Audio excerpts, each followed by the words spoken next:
अस्सलाम वालेकुम। Last video में हमने स्प्रिंग बूट में अपना पहला प्रोजेक्ट डेवलप किया था, फिर उसे रन करके लोकल होस्ट 8080 के ऊपर जाकर टेस्ट करने की कोशिश की थी। लेकिन हमारे पास कुछ इस तरह का मैसेज आया था जो कह रहा था कि क्योंकि अभी हमने लोकल होस्ट 8080 स्लैश की मैपिंग या कोई API नहीं लिखी हुई, इसलिए हम उस वेब पेज के ऊपर या उस एंड पॉइंट की फंक्शनैलिटी को अवेल नहीं कर सकते। तो आज इंशाल्लाह ताला हम ये सीखेंगे कि हम अपना पहला रेस्ट API या एंड पॉइंट किस तरह से लिख सकते हैं। तो उसके लिए आप अपने स्प्रिंग बूट के प्रोजेक्ट में यहाँ पर अपने मेन पैकेज पे जाके राइट क्लिक करें, न्यू जावा क्लास को ऐड कर लें। इसको नाम दे दें फर्स्ट API का। उसके बाद आपने क्या करना है कि क्लास के ऊपर आपने एक एनोटेशन ऐड करनी है @REST कंट्रोलर। अब एनोटेशन क्या होती है?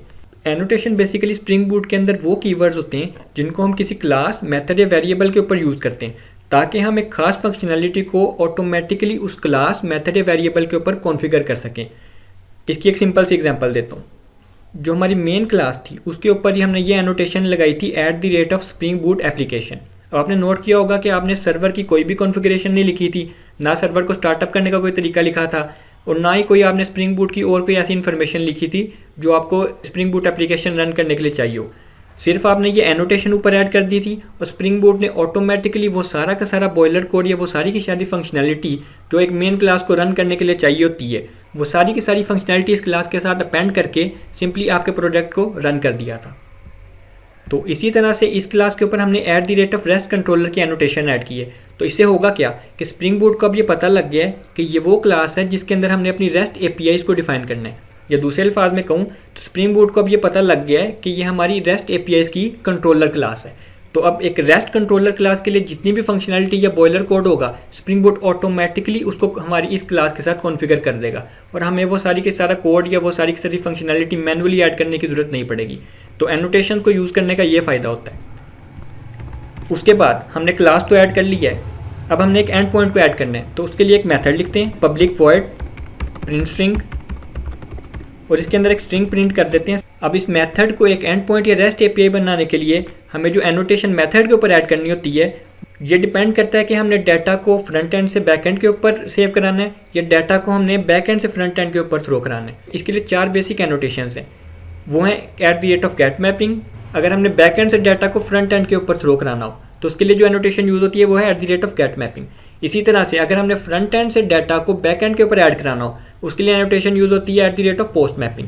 अगर डाटा को अपडेट कराना हो @PutMapping और अगर डाटा को डिलीट कराना हो तो @DeleteMapping की एनोटेशन को यूज़ करते हैं। अब हमने सिंपली ये एनोटेशन ऐड कर देनी है और स्प्रिंग बूट सारी की सारी जो कॉन्फ़िगरेशन होगी उसको ऑटोमेटिकली हैंडल करेगा। तो हमने क्योंकि एक मैसेज को बैक एंड से फ्रंट एंड के ऊपर थ्रो कराना है तो उसके लिए जो एनोटेशन यूज़ करेंगे वो है @getMapping। उसके बाद ये 2 ब्रैकेट्स आती हैं और इसके अंदर हम वो स्ट्रिंग डिफाइन करते हैं जो हमारा API एंड पॉइंट होता है। आगे जाने से पहले मैं थोड़ा सा आपको API एंड पॉइंट्स के बारे में भी बताता चलता हूँ। अब जैसे इस URL को आप देख सकते हैं github.com/settings/profile। एक URL basically multiple and points को मिला के बनता है। अब ये जो URL है वो ये बता रहा है कि हमने github.com पे जाना है, उसके बाद सेटिंग्स के एंड पॉइंट पे जाना है और उसके बाद प्रोफाइल के एंड पॉइंट के ऊपर या प्रोफाइल्स की API को कॉल करना है। अगर हम सेटिंग्स के बाद किसी और एंड पॉइंट पे जाना चाहते हैं, मिसाल के तौर के ऊपर मैं सेटिंग्स करना चाहता हूँ रेपोजिटरीज़ की, तो मैं सेटिंग्स के बाद रेपोजिटरीज़ का एंड पॉइंट को या API को कॉल कर लेता, तो मैं उस एंड पॉइंट के ऊपर जाकर लैंड कर दूंगा। इसी तरह से हम स्प्रिंग बूट के अंदर डिफरेंट तरह के एंड पॉइंट्स को डिफाइन करते हैं। अभी हम अपना पहला एंड पॉइंट या REST API ये लिखते हैं कि जब भी हमारी वेबसाइट लोड हो तो ये मैसेज जो है वो फ्रंट एंड पे थ्रो हो जाया करे। तो हम क्या करेंगे कि सिंपली यहाँ पर स्लैश लिख देंगे, तो जब भी मेरी वेबसाइट लोड हुआ करेगी ये मैसेज प्रिंट हो जाया करेगा। अपनी मेन क्लास पर आएँ, सर्वर को रीरन करें और वेब ब्राउज़र में जाके लोकल होस्ट 8080 टाइप करें। तो आप देख सकते हैं कि किसी भी तरह का एरर मैसेज नहीं आ रहा।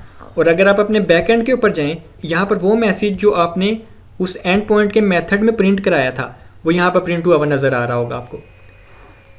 लेकिन अब आप ये कहेंगे कि हमने तो गेट की एनोटेशन यूज़ की थी और हम डाटा को बैक एंड से फ्रंट एंड के ऊपर डिस्प्ले कराना चाह रहे हैं, तो वो किस तरह से कर सकते हैं?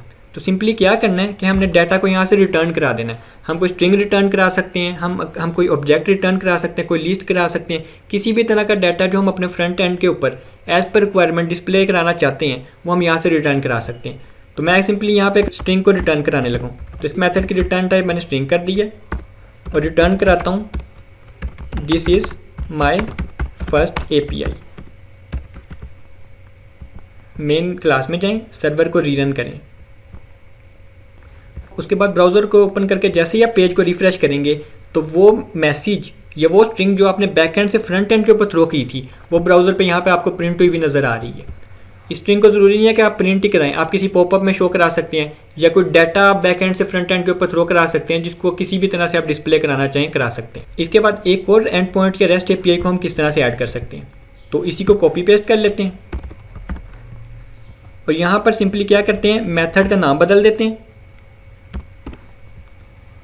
उसका मैसेज जो हमने रिटर्न कराना है उसको भी चेंज कर देते हैं और यहाँ पर एंड पॉइंट को भी हमें चेंज करना पड़ेगा। अगर दो सेम एंड पॉइंट्स होंगे तो यहाँ पर स्प्रिंग बूट हमें एरर दे देगा।